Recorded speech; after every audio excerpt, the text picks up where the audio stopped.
সেই মিটিংয়ে সভাপতিত্ব করেছেন, সভা নেতৃত্ব করেছেন মমতা ব্যানার্জি। তাই মমতা ব্যানার্জিকে জেলে পাঠানো উচিত। আজকে হিয়ারিং সবাই দেখেছে, আমরা আশাবাদী যে সত্য বেরোবে। এর বেশি সুপ্রিম কোর্ট নিয়ে বলা উচিত।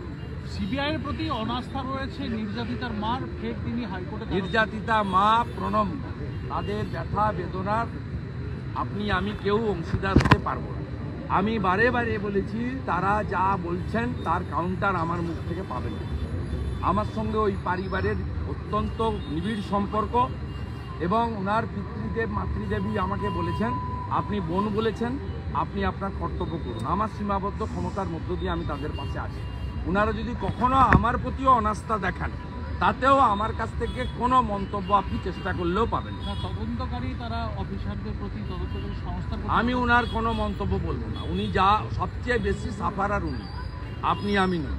আমরা 5টা মিছিল করেছি, 10টা সভা করেছি, কালো ব্যাচ লাগিয়েছি, বিধানসভায় বক্তব্য রেখেছি, কিন্তু আপনি টিভিতে দেখিয়েছেন, চ্যানেলে বলেছেন, কিন্তু ফাইনালি সবচেয়ে বেশি পার্মানেন্ট সাফার করেছে তার বাবা মা।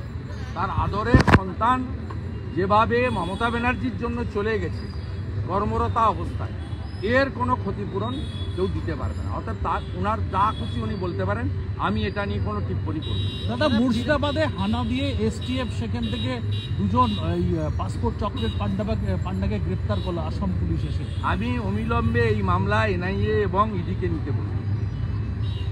এটা একটা বড় চক্র, পশ্চিমবঙ্গের ডেমোগ্রাফি বদলে যাচ্ছে। এই চক্রের জন্য যেই থাকুক, যারাই যুক্ত থাকুক, তাদেরকে হেমাতে অ্যারেস্ট করা। জঙ্গিদের জায়গা তো পশ্চিমবঙ্গ, জঙ্গিরা তো রাজ্যসভায় যায়। হাসান ইমরান রাজ্যসভায় পাঠিয়েছিলেন মমতা ব্যানার্জি, নিষিদ্ধ সংগঠন সিমির লোক।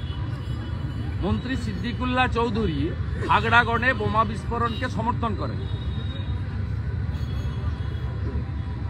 অতএব জঙ্গিরা তো রাজ্য